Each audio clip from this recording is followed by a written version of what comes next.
Hello students, this is Dr. Yu. In this second video in our speech writing series, we're going to learn about introductions and how to write an effective one. You're going to learn the 4 key components of an introduction: attention getter, tie-in, thesis, and preview. And you'll also learn about credibility and motivation statements. You saw in the last segment that a clear message with emotional impact combined with strong delivery together ensure that you cannot lose the audience.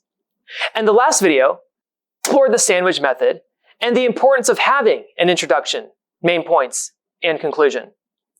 In this segment, we're going to provide a closer examination of the top bread of the sandwich, the introduction.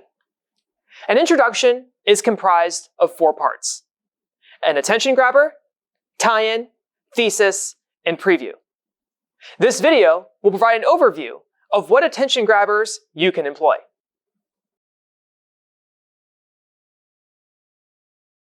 First impressions are everything. When you meet a stranger for the very first time, everything ranging from how they dress, how they walk, and even how they look at you will impact how you first think of them. Similarly, when you first walk on the stage to deliver a speech, the audience is already looking at you and already forming an impression. As Walt Disney once said, you never get a second chance to make a first impression. So how do you implicitly make a good impression on the audience?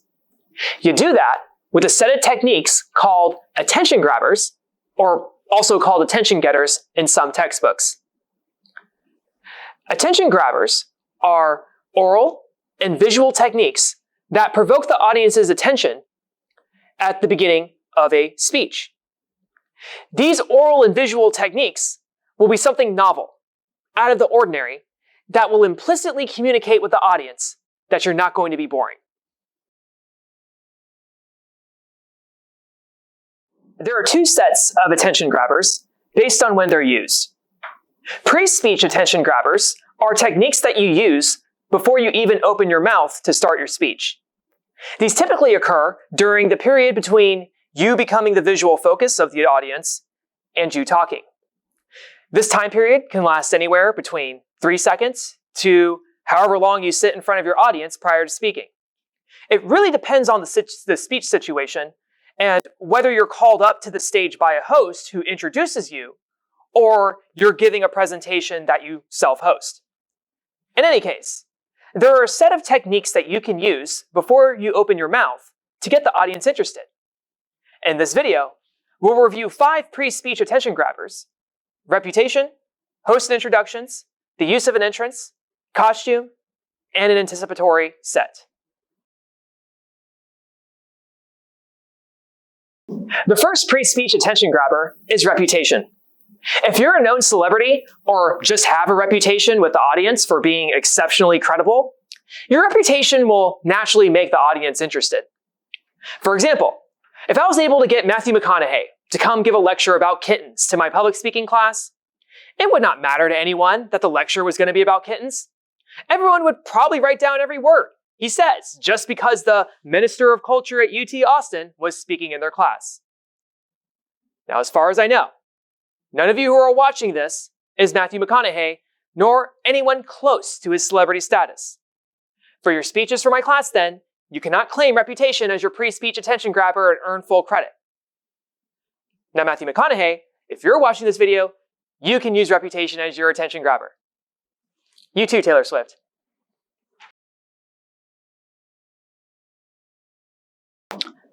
The second pre-speech attention grabber we will review are hosted introductions, where a host or MC gives a speech about you and your talk prior to you giving your speech. A hosted introduction will typically include a description of your credentials and a preview of what your speech will be about. If such introductions are well written and delivered, they can do a good job of hyping up the audience for your speech, which you give immediately after.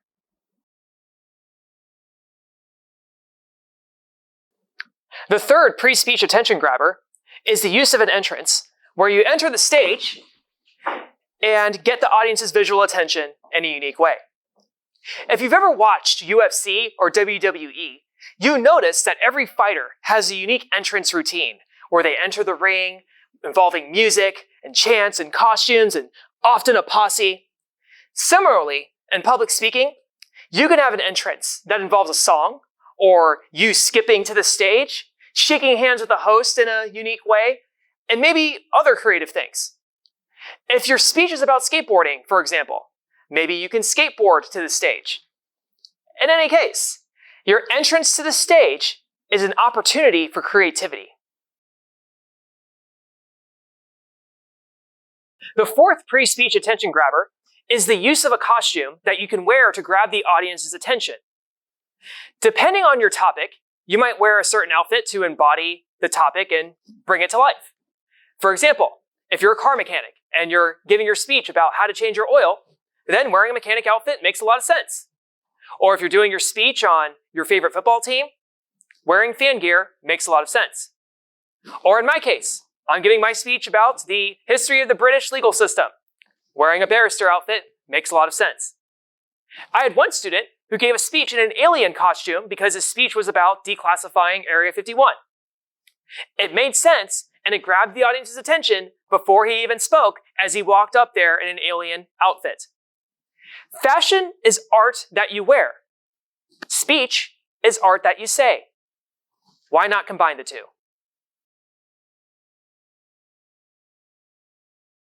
The fifth and final pre-speech attention grabber we will review is the anticipatory set.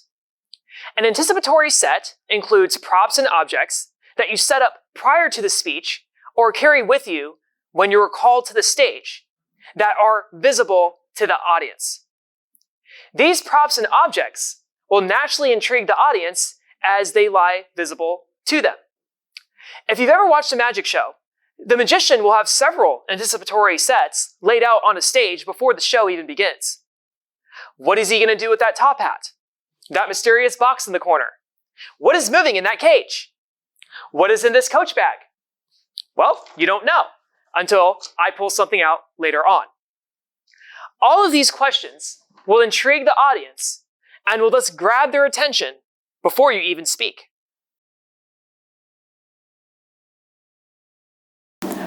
Overall, pre-speech attention grabbers are attention grabbers that you deploy before the speech begins. However, you'll still need to have a good in-speech attention getter to seal their attention.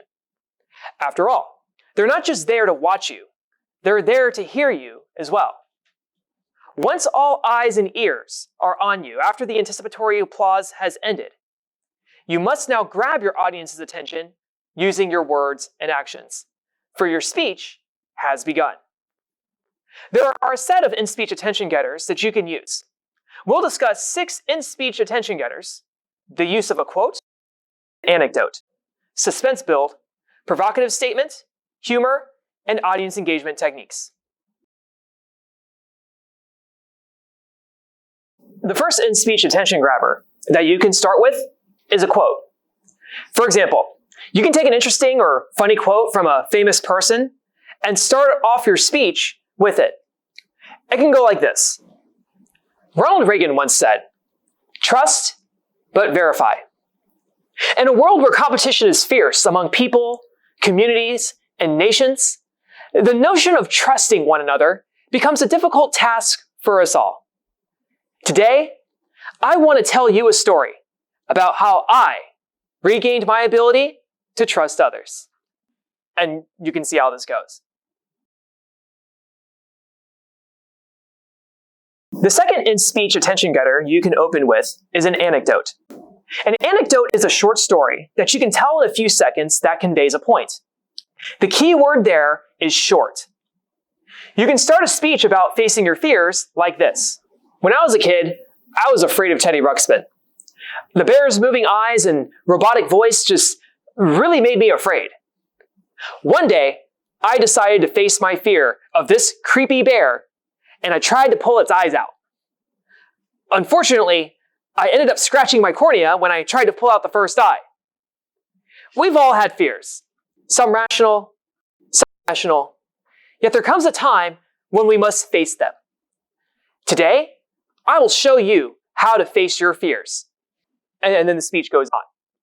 Notice that my story was short and was quickly made relevant to the topic.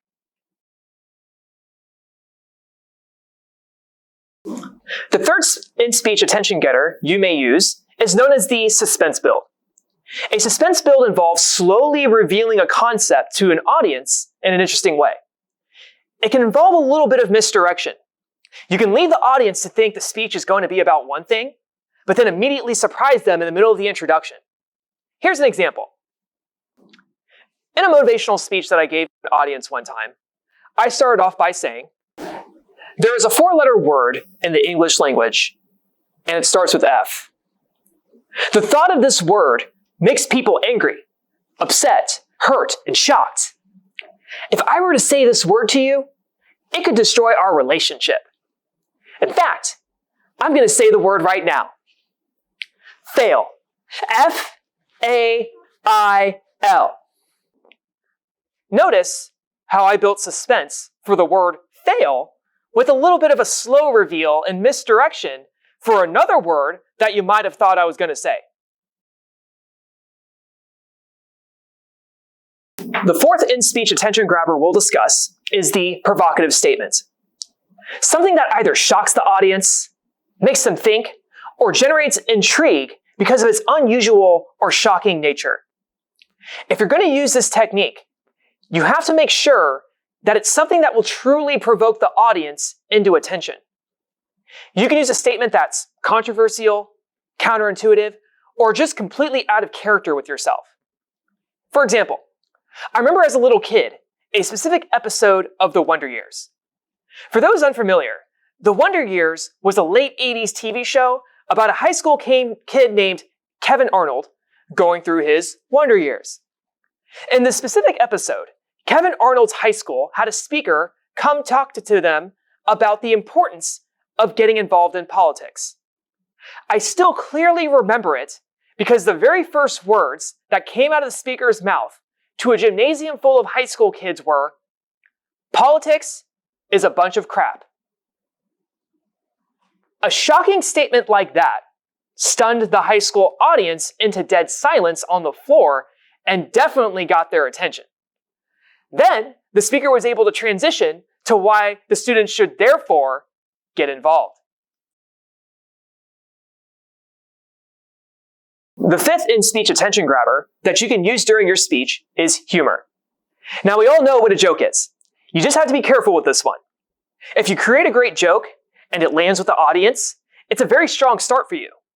But if your joke is inappropriate or just falls flat with the audience, then you'll be playing from far behind. The past, the present, and the future walk into a bar. And then things got tense. Before you start a speech with a joke, run it by a test audience to see what they think. The sixth and final in-speech attention grabber we will discuss is the use of an audience engagement technique.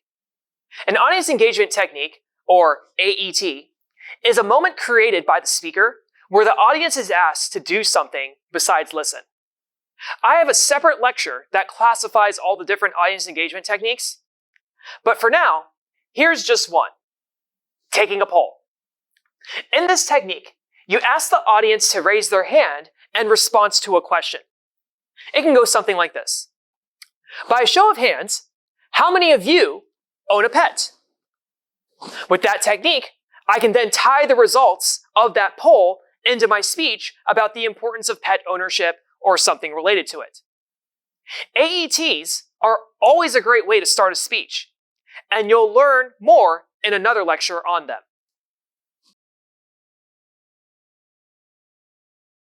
Every speech should begin with some kind of in-speech attention-grabbing technique. The first words that come out of your mouth are your first impression on the audience. You want those words to be powerful and evocative. You never get a second chance to make a first impression. So make it count. Make it powerful. In this segment, you're going to learn more about the remaining 3 parts of the introduction, also known as the top bread of the sandwich. Remember that an introduction is comprised of 4 parts: an attention grabber, tie-in, thesis, and preview. You learned about attention grabbers earlier, so I'll now tell you how to incorporate a tie-in, thesis, and preview into the rest of your introduction.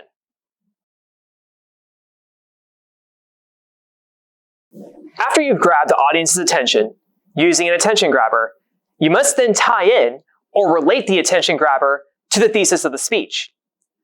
The thesis of your speech is your core message that we talked about earlier. A thesis statement is very specific. It tells us straightforwardly what you want us to take away from the speech. An example might be that you should vote in the next election, or that you should invest in a Roth IRA, that jazz music has a very important role in American culture, or whatever. In the introduction, you want to state your thesis directly so the audience knows what exactly to take from this speech early on. Going back to tie-ins, without a tie-in, your speech could literally start with an attention getter like this. Squirrels! Today I'm going to show you why it is important to start saving for retirement. You can see that the attention getter really has nothing to do with the thesis and is sort of confusing and random. If the attention grabber is tied in, it will sound like this. Squirrels are the most intelligent and frugal animals you will ever meet. Think I'm crazy? Well, think about this. They know that before the winter arrives, that they must begin finding nuts and burying them in different places because they know that food will be hard to find during those grueling cold months. There is a lesson that we can learn from squirrels too when it comes to retirement. We must also learn to harvest our wealth and know how to bury it for a while so that we can harvest it again when we need it most in our older years. So today, I'd like to teach you about the importance of saving for retirement now as college students and how to do it.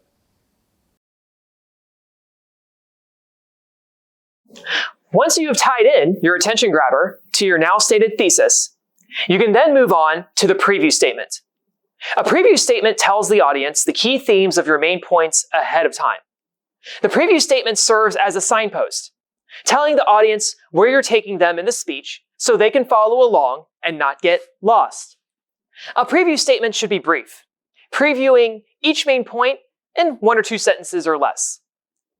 Here's how a preview statement would sound using our retirement speech. Squirrels are the most intelligent and frugal animals you will ever meet. Think I'm crazy? Think about this. They know that before the winter arrives, that they must begin finding nuts and burying them in different places, because they know that they will be hard to find during those grueling cold months. There's a lesson that we can learn from squirrels too when it comes to retirement. We must also learn to harvest our wealth and know how to bury it for a while so that we can harvest it again when we need it most in our older years. Today, I'd like to teach you about the importance of saving for retirement now as college students and how to do it. I'll do this first by telling you about how retirement works. Then, I'll tell you about the different types of retirement accounts. And finally, I'll show you how to determine what retirement plan works best for you.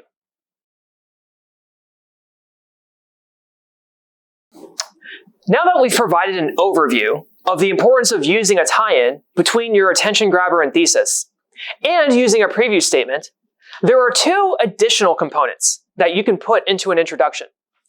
I consider these to be situational, so don't feel like that you always need to incorporate them. These 2 additional components are credibility and motivation statements.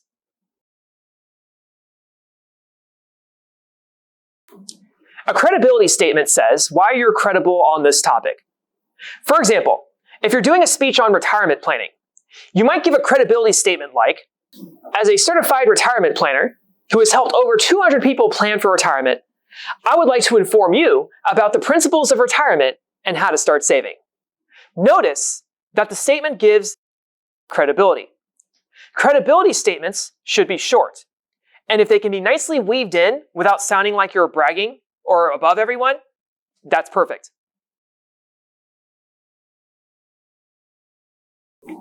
A second statement that you can include is a motivation statement. A motivation statement tells the audience why they should personally care about this topic. A motivation statement can appeal to practicality, meaning it is personally useful information, awareness, knowing that this makes you more prepared for something, or appreciation. Having this information will improve their enjoyment of something. Motivation statements should also be short and nicely weaved into the introduction. If you're going to do an informative speech, then you should definitely have this statement somewhere in the introduction.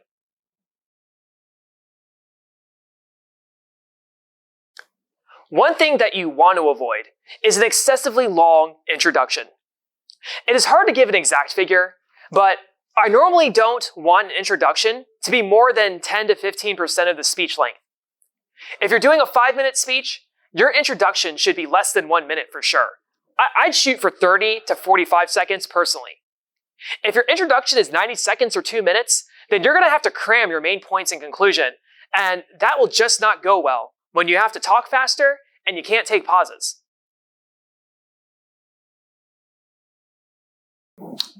Overall, an introduction is comprised of 4 parts: attention getter, tie-in, thesis, preview. If you always have options of including credibility and motivation statements. Remember that the introduction introduces the message and main points. It is not the entire speech itself. In the introduction, you're telling the audience what you're going to tell them. In the main points, you will then tell them.